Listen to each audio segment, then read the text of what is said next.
Conversations from the Zoom Room.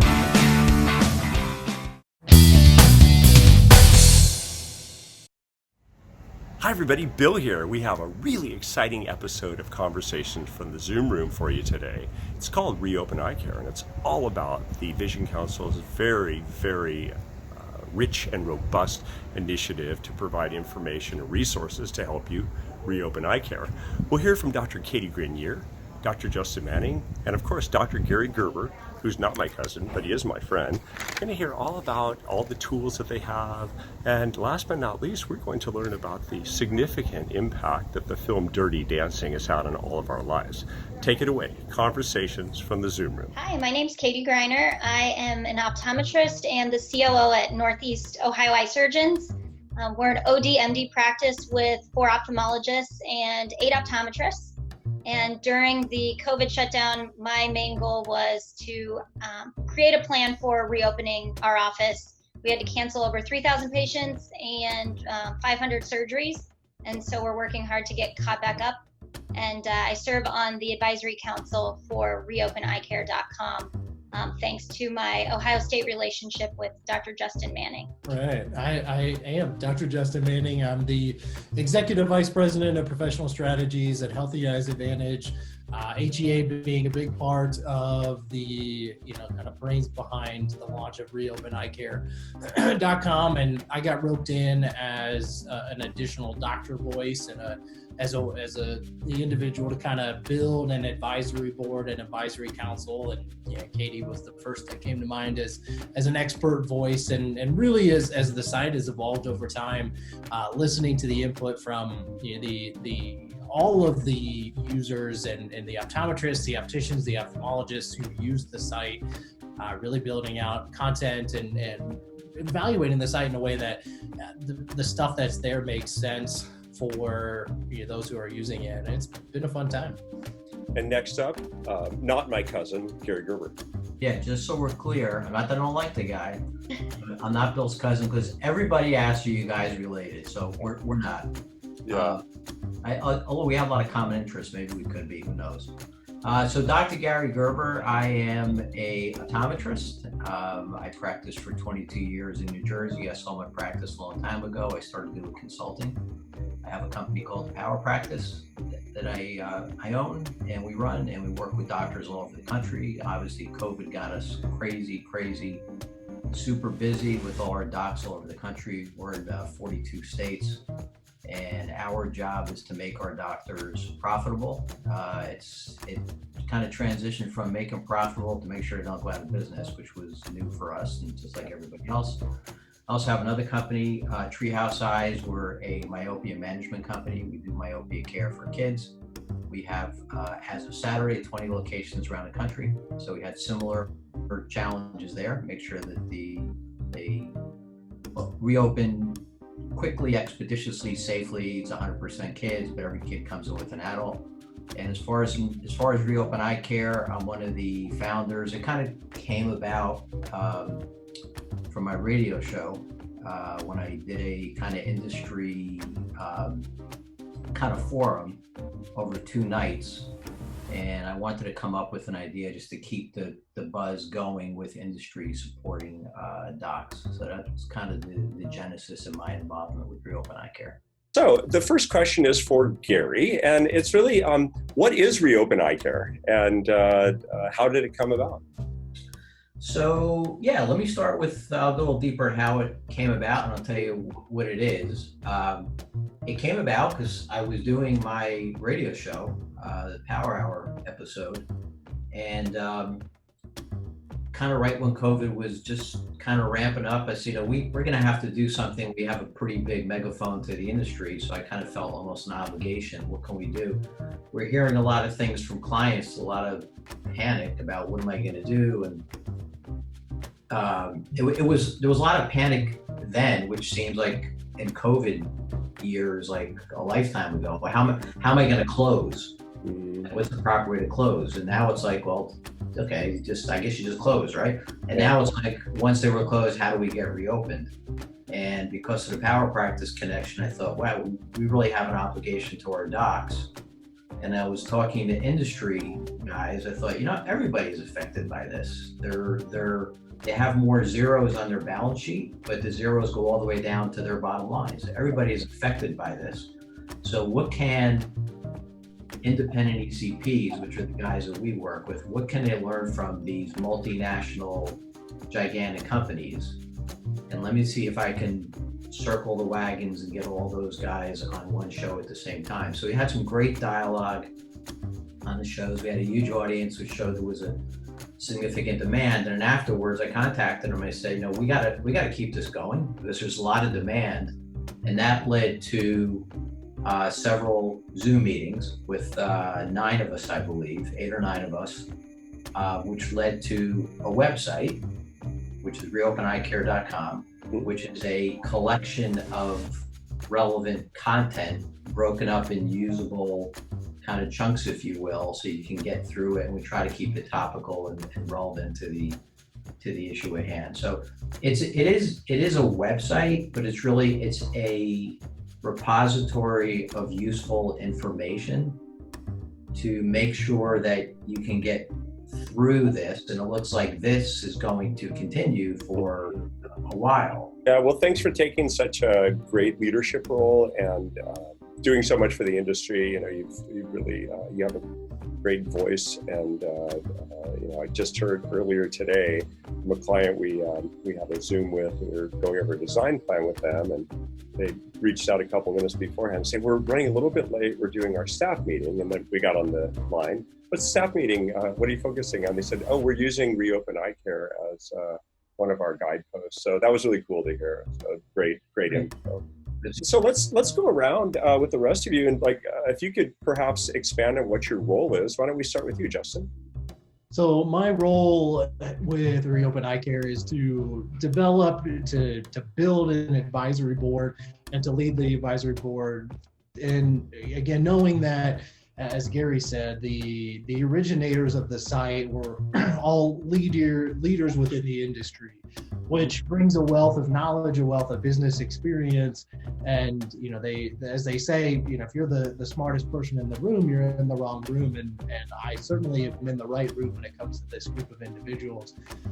But we as industry folks are not on the ground seeing patients in the practice day in and day out. So we knew that the site needed input from those that were actually utilizing the resources and needed the resources and could actually say, this is a great site. I've utilized X, Y, and Z, but by the way, I also need something else. I need help in this specific area.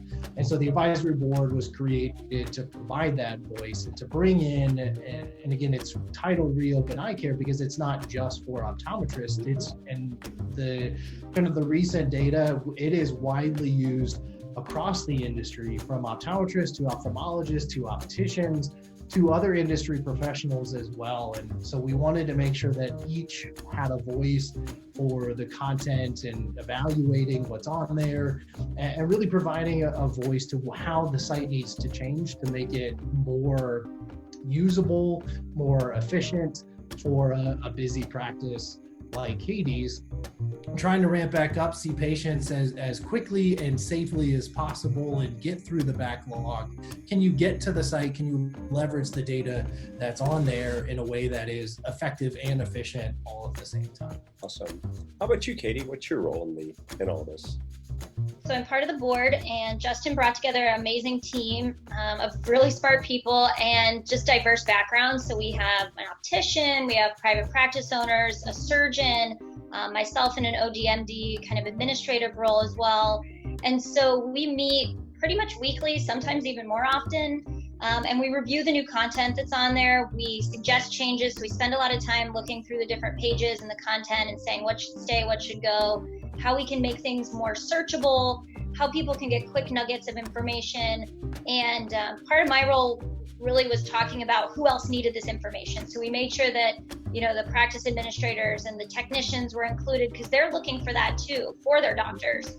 And to be part of these staff meetings, like you were just talking about, they need that information quick and easy. And so we've helped as the council or the board to help make that palatable. Gary, who's the audience? I think it's anybody that has a phoropter at the ready, or has ever touched a pair of glasses or a contact lens or a laser, or has any interest in eyes.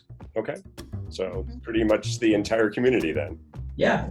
I'm just curious, like, how it's affected all of you. I mean, this is the biggest, calamity, really, collective calamity that I think all of us have experienced. 9/11 was huge, but that was different, obviously. So how have you done through that? Katie, we'll start with you. Yeah, I saw someone online called it a Corona coaster. And so you definitely have your good days and bad days. And normally I've never had the luxury of working from home, as most optometrists don't. So it was kind of cool to navigate that at first with telemedicine and just catching up on administrative projects and brainstorming. But then after a while, you start to really miss your patients and your interaction with people at work. And then you get back to work and you're wearing a mask all day and you're getting, all the CO2 headaches and the things that everyone's talking about where you're nauseous and you're not drinking enough water. And so you go through that spiral of, this patient care is so much harder. And then you have that patient that has not seen anyone for 8 weeks. They ran out of their glaucoma drops. They didn't know what they could do. And you help them and you say, okay, this coaster is worth it. We are connecting, we're doing our job still, and things feel better. So I feel like these people are placed there in your clinic that you just have to be thankful that you still have a job to go to. We are essential workers, they need us. And I think that's where I'm at now. I feel like we're back in the flow. There's certainly stressful days. We're trying to catch up on profitability and working longer hours to see these patients. So I can't say that I'm riding on easy street by any means. I'm tired. But you got to be a cheerleader when you're running a practice and make sure that everyone else, your staff, are feeling good and your doctors are at the ready every day. And most importantly, your patients are getting, the best care that they can during this time. There you go. Yeah, it's definitely hit hard. And I think, for me personally, it's been a huge time of growth. I've talked to a lot of my friends who are leaders in the business, and we kind of connected on a whole different level, like really opening up about the struggles and the people really that we need to keep employed, number one, and number two, the clients that we serve. And it's been a huge growth experience for me personally. It's been very difficult, but fortunately, we're doing okay. How about you, Justin? It's, as Mike Tyson said, everybody's got a plan until you get punched in the face. And and I think the reality is we all have, and we, in a very good way, we've all had to change. We've all had to look at the way we do business, the way that we, from an HEA standpoint, the way that we serve our members, and there are some advantages that pop up when you're forced to change and you're forced to look at your situation differently, because it's far easier just to stay in the day-to-day. And it's certainly been weird for me not traveling, and I think I was out of town once a week from the beginning of the year until end of February, and then being at home this long. There was a period of time, my two kids, I have two very young kids, one who's 5 and one who's almost 3, and they were home for a period of 8 weeks, and my wife worked full-time for the U.S. Olympic and Paralympic Committee, so we did a lot of, hey, do you have a meeting at 2 o'clock? No, okay, I'm going to schedule a meeting then. And I mean, there's just all of this crazy planning, and my kids became regulars on my Zoom meetings, and you just learn to adapt and you learn to change. And the benefit is I've enjoyed it now that my kids are back in daycare and I can actually be productive. But it's been nice having my wife at home. Work, we could spend a half an hour here or there in the middle of the day, but there, as with everything, there's benefits and there's challenges, and you have to take each day and celebrate those benefits and the good days, and recognize and accept and move through the challenges that this has caused, and it's certainly been that. But I think in the end, we're not there yet, but I think it will leave all of us on a personal note, from a business standpoint, from an industry standpoint. I think it will leave us for the better. But we have to keep slogging through. And there are days where it feels like, hey, we're making progress, we're getting someplace, and then something else happens and we get punched in the face again. You just have to, get through it. But it's for all those reasons, it's been good, it's been bad, it's been ugly, and all of everything in between. It's been all that. Yeah, I sure do miss seeing everybody at conferences and so forth. But at the same time, through video, thank God for video conference, right? I mean, without it, we would have been really somewhat cut off. Question for you, Gary. What resources, specific resources are available? Think of it this way. Think of walking into a library, and it's the say Library of Congress, which I'm assuming is really big. I've never been there, but I'm assuming they have like every book on earth is probably there. Yeah. And you get to go to the How to Survive COVID section. And then once you're there, now you got, instead of 1 billion books, you have like 1,000. You don't have time to read 1,000. Yeah. So How to Survive COVID, what's most important to eye care, and what's most important right now that I need to deal with. Yeah. So, and then from there, it's got everything, broken down by the financial side, staff, HR, things, marketing things, depending on what your challenge du jour is, you'll be able to hopefully find something that's relatively topical. That's great. And so for Justin and Katie, question for you, just about updates. Like, how often is the information updated? The site is updated really on a weekly basis from everything from changes to the structure of the site, and that's probably one of the biggest changes that have come out of the advisory board. When you get to the site, and again, as Gary said, the goal was to bring the content together and make it easy to access. But even in that, from a busy day-to-day standpoint within practice, the advisory board determined that the site really needed that much more of an easier way to get directly to the content in that 5 to 10 minutes that they may have between patients, just to get some information that they can put into practice down the road. And so the site has changed now to have an assessment at the beginning, what specific information from a practice standpoint, where are you in the process? Are you kind of newly reclosed because you're in a hotspot area? Are you fully opened, or are you still sort of slowly phasing into ramping back up to seeing patients? And so you put all that information in, what type of professional you are, and the site will generate 6 specific articles based upon that assessment. There's now some new original content versus collated and curated content from the leaders in the group. There's original content, again, based upon the demands and the requests that the advisory board has brought. And there's some new, we have an advisory board meeting later this week. We're going to discuss about kind of the next original content that needs to be created. So it's definitely updated on a weekly basis. And Katie, just curious, who provides the content? It comes from everywhere, and Justin might be able to answer that in a little more detail because he's more behind the scenes than I am. But I think some areas that I've found most helpful are, peer-reviewed articles that are coming out that, I normally wouldn't be able to search for exactly what I was looking for, and now these are the most relevant. C.D.C content that can be very overwhelming, you'll find on there.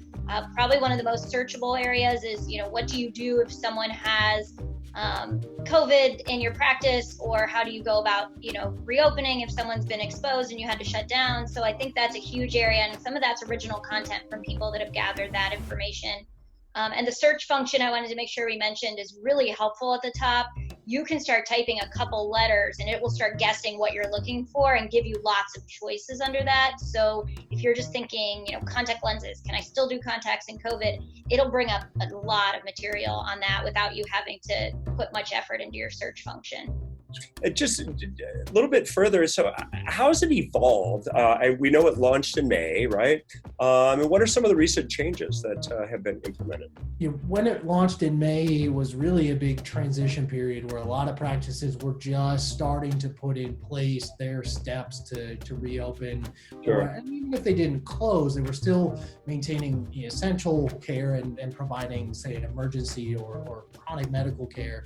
as they started to see more patients, they were doing more comprehensive exams, their opticals were more engaged. The timing in May, where we are now in the beginning of August, is far different. At the beginning of May, when the site was launched, a number of practices, especially in the East Coast and West Coast, were still closed, while those in the central part of the country were phasing reopening. Now a majority of practices are open and they're seeing comprehensive care. Now things may be changing. The PPP, the loan, the whole loan process of getting your PPP, how to use the funds. Now it's transitioning to applying for the forgiveness. So the content, because it's updated on a weekly basis, has evolved and changed, and things that aren't relevant anymore have been taken down. And again, the new content's been featured, and it's really based upon where the industry, where the businesses, the practices are in this specific time. And Gary can certainly explain even more. Yeah, I don't have much to add to Justin. I think it's evolved as the problem has morphed. Which originally, like I said, was really just panic around money. Yeah. I remember one of the really hot topics was, what if I don't get my PPP money? Like, what do I do?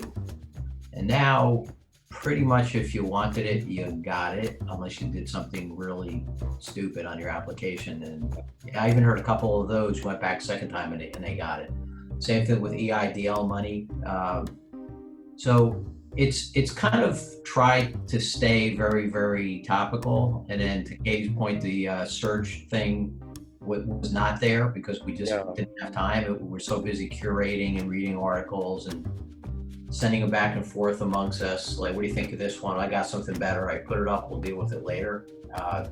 Just trying the best we could. So I think it's just gotten a little less frenetic and chaotic and more focused on what do we got to deal with, like, right now. We've just talked a lot about, do we need to rename the website because of what Gary said? We're not just reopening, we're trying to maintain and survive. But surviving eye care didn't sound right, so we're still working on a new name for that. But I would say if we looked at the site when it first started to where it is now, I mean, the word PPE, my 4-year-old knows what that is now, but there were, information on what is PPE and what do we think we need? Do we need hazmat suits or do we need a cloth mask? And so now we're getting more defined on that, and good videos and content that's published on, how much different masks protect us differently. And so it's just become so much more sophisticated over the past few months. I'm curious, you work in a very large practice, obviously.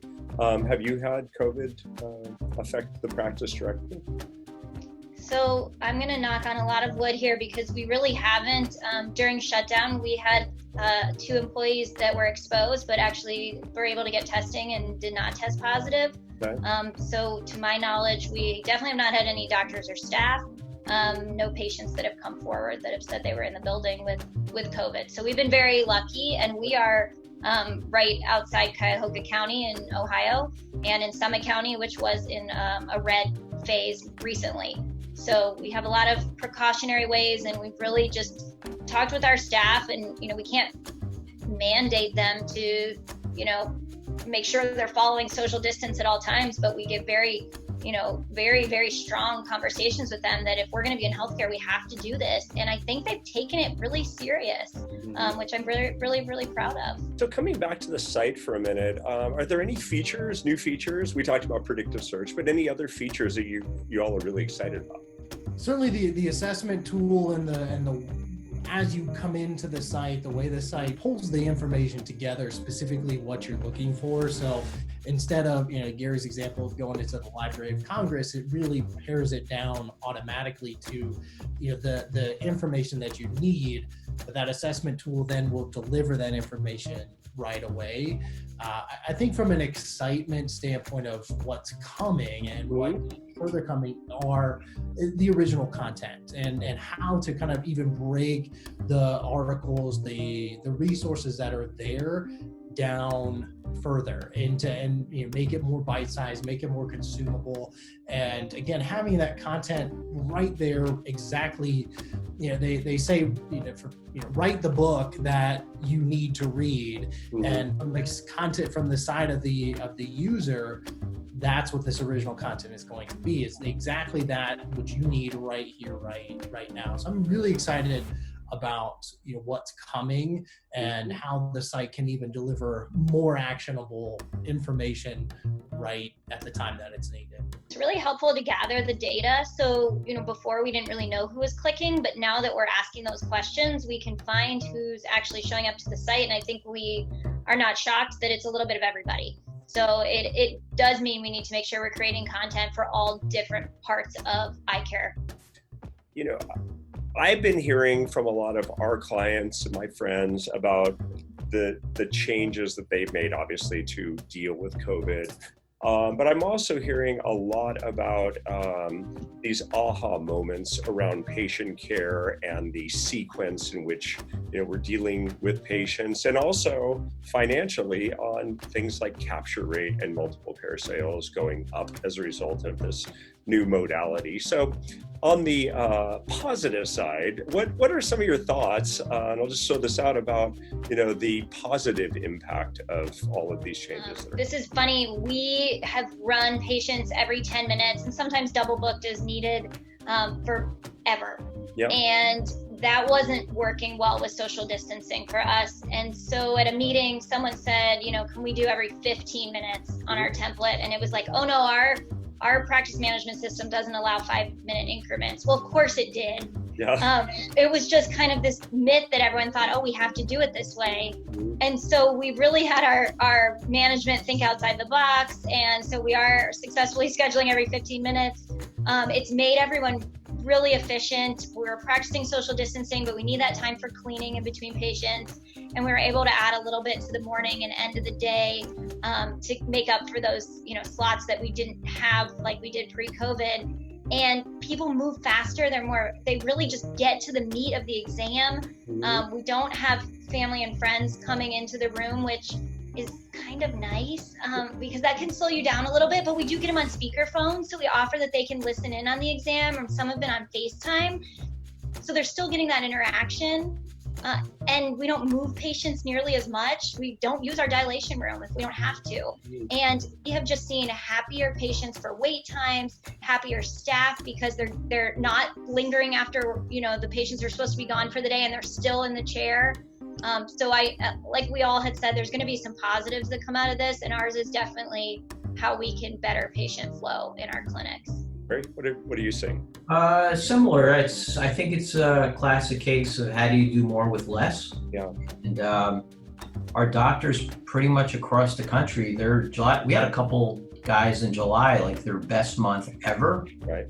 And these weren't, some guys say, well, I did 40% better than July last year. Yeah, well, your practice is only a year old. Anybody can do that. But, we had guys that, they're veterans, been doing this for a long time, that just have been crushing it. And I don't think it's just pent up demand, because they are spacing out appointments, not as much as they first were, because once they got into the mojo of cleaning the room, they realized, if I was booking an appointment for 20 minutes and they changed it to an hour, it doesn't take me 40 minutes to clean a room.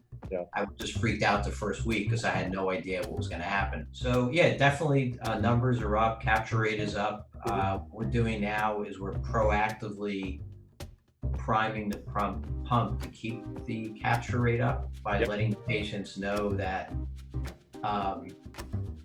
just remember, when you come in to see us, we do sell glasses. You don't have to go elsewhere. You don't have to get your temperature taken again. You don't have to go through all those questions. You don't have to wash your hands again. We'll just do it all here and get it done.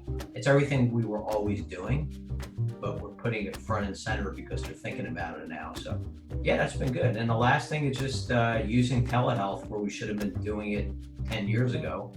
Just never thought to do it. Asymptomatic contact lens checkup in a healthy person with a healthy eye. Yeah, I think you can do that virtually. And it just never struck us to do it. We're doing, which we never thought, in our myopia business, we're doing telehealth, initial visit telehealth consults. I actually pushed my partner back on it. So we can't do that. Like that's just can't be done. And it's working. We just never thought we could do it. So you put a gun to our head, we're going to make it work. We don't want to go out of business either. So it's working.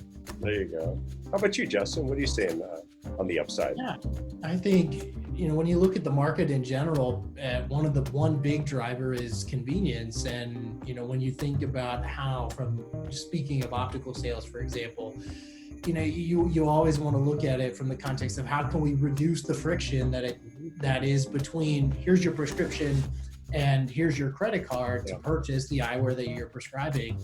And to Gary's point, that's exactly the case. We're driven by convenience, and now absolutely we'll gladly pay more for higher quality frames, lenses, contact lenses, because I don't have to get in my car, drive to another place, have my temperature checked, have another symptom survey, wait, and go through the process all over again. And so we've seen at HEA our members really being very successful in capturing on that convenience. Yeah, no question. It's been a sea change in our industry, and I hear a lot of the positives lately. And on the flip side of that, you want to look out for what the real challenges are. And so I'm just curious as to the challenges you see ECPs facing, both private and corporate ECPs facing at this point. I can speak to that because we just did a Zoom call with our docs. The big one right now is childcare. Yeah. Gigantic. Yeah, it's for the doctors. Yeah. Personally. Yeah. And then secondarily for their employees, which obviously has an effect on the practice. And we haven't come up with any wow, that's a great solution. We're just trying to cobble stuff together, and it's kind of happening practice by practice, community by community. But that's something that I think could really kind of bring the hammer down on the economy, us included. What are you seeing, Katie, in terms of challenges? Burnout. People are kind of over it and getting sick of it, and you have to make sure, especially with your staff, that they're not reflecting that onto patient care, and they're still doing all the right measures of washing their hands and cleaning and wearing masks, and just making sure we're staying on top of that.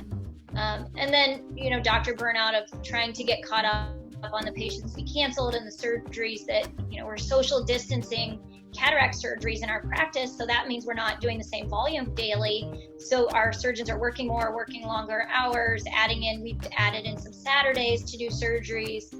We've added in a couple weekends, patient days that we didn't have at certain offices, and evenings. And so, we're asking a lot of our doctors and staff to better our patient care, but how long can we do that for? Because we want to accommodate new patients too. And so we need spaces for them. And so it's just trying to figure out that mix of how do you get in your chronic medical care, your new patients, and your annual exams. One of the social distancing things that's not coming up is the amount of time we spend with patients. Yeah. C.D.C has loose guidelines around 15 minutes being the max. So with that, we have some doctors are starting to do, the patient is physically in the office, but the doctor's in a different room doing a history remotely. Just so they can stay away from the patient. And the other thing is with regard to efficiencies, that's a little bit radically different. Optometry in particular, can't speak to ophthalmology, but optometry has always been like a very, kind of welcome back to the practice, big hug, let's sit down and talk about your kids kind of thing. Yeah. Because we had a half-hour exam slot and only 15 minutes of clinic time, so we filled it up with 15 minutes of talk. And they're doing this remote history, and you're telling them, before I come into the room, I'm just letting you know, not these words, before I come into the room, we're not doing any usual small talk because I got to get out. So it's kind of what Katie said, they're doing like 10, 15-minute appointments, whatever it is, but they're super efficient because they're cutting the chatter. Yeah. For ODs, that's a radical change. I want to turn this over to a little personal info. So I'd like to go around and ask something that most people do not know about you that you feel comfortable sharing. So something most people know about me, I'm not your cousin, but now they know that. There you go. I'm a musician. I play with the former singer from Deep Purple and Rainbow. I'm a keyboard player. You can see some of the stuff in the back. Former scuba instructor at Club Med. That's a What? Yeah, tightly kept secret. Yeah, that was another lifetime ago. But yeah, I think those are the big ones that I'm willing to share. There you go. All right. I wanted to be a news anchor like Katie Couric because she had the same name as me, and I definitely didn't do that. I ended up going to the eye doctor and getting contacts and thought that was like the coolest thing in the whole world, and it trumped Katie Couric immediately.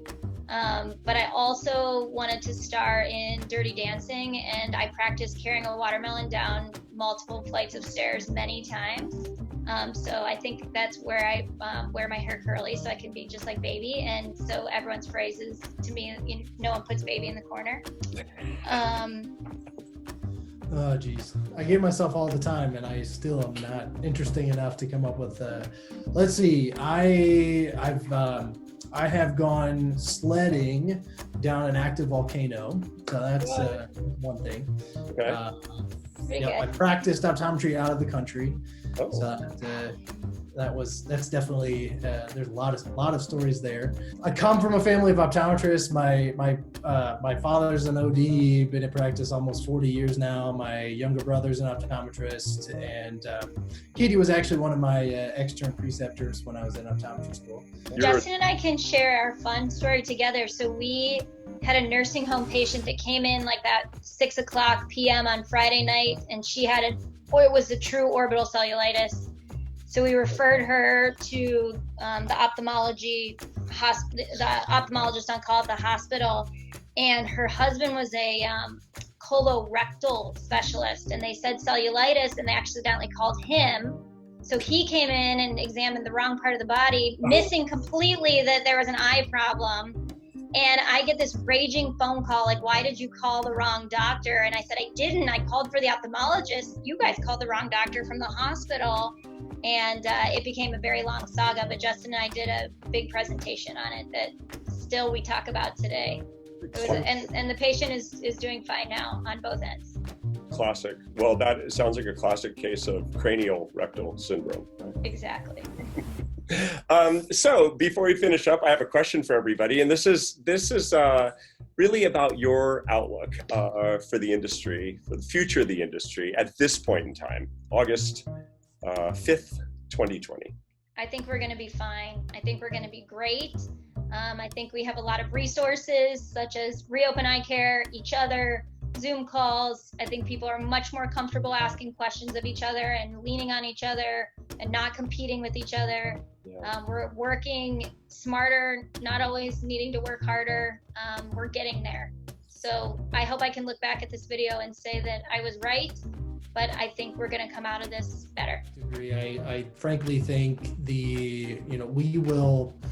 Resilience is a characteristic that we probably haven't talked enough about, and how to be resilient, and how resilience is something that it's a key component of who we are. And I think what's interesting at optometry, speaking specifically of optometry for a moment, has been a profession of resilience, and how the profession has evolved for over, let's say, the last 100 years here in the U.S. And having practiced outside of the U.S., a lot of optometrists worldwide look at optometry in the United States as the pinnacle of where they can be. And again, it's taken the resilience and the effort to get there.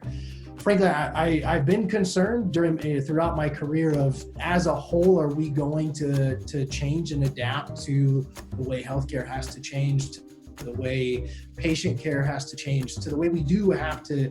I'm always a proponent of our patients are our patients, but we also have to think about them as consumers. And I'm a fan of, if it ain't broke, break it, because we should break it, figure it out, and make it better. And I think COVID has really forced us to look at how we do every little thing in our offices, in our businesses, that a regular busy schedule, we don't afford ourselves the time to look at it. And I think the other benefit as well within eye care specifically, getting back to a comment that Gary made about how COVID was affecting the industry leaders that were on the power practice. There's always the power hour, excuse me. There's always been a sense of, a little bit of animosity, but friendly animosity between the practicing eye care provider and the industry. And I think this has led us, for a lot of with those within the industry, to connect on a deeper level with those practice. And I think that we're all accomplishing the same things. And specifically at HEA, our business exists to help the independent and to help the practitioner, all eye care providers thrive and survive. And without their success, we can't be successful. And I know Gary works the exact same way. And I would argue that every industry company our success is based on the success of the provider. And I think COVID has allowed us the opportunity to get to know each other a little bit better, to connect a little bit deeper industry and build a bit more trust between, again, the provider and the industry. And I think that collaboration for the future and the big wicked problems that we still have yet to solve in eye care for our patients, et cetera, I think it's going to help us move that forward in a far more efficient and effective way. Fantastic. How about you, Gary? What's your outlook for the future? My outlook for the future, you threw me a real softball question. Okay, the future's so bright. Nice. I gotta wear shades. Okay, can we just leave it at that? Can we do a mic drop on that one? Hang on. Mic drop. Okay. On that note, yeah, here we go. They are so prepared, Justin. I'm we're not. making it happen, right? Who's got their shades on? Wasn't that great? Thank you so much to our guests, Katie, Gary, and Justin. Fantastic information. We really appreciate that. Stay tuned for future episodes of Conversation from the Zoom Room.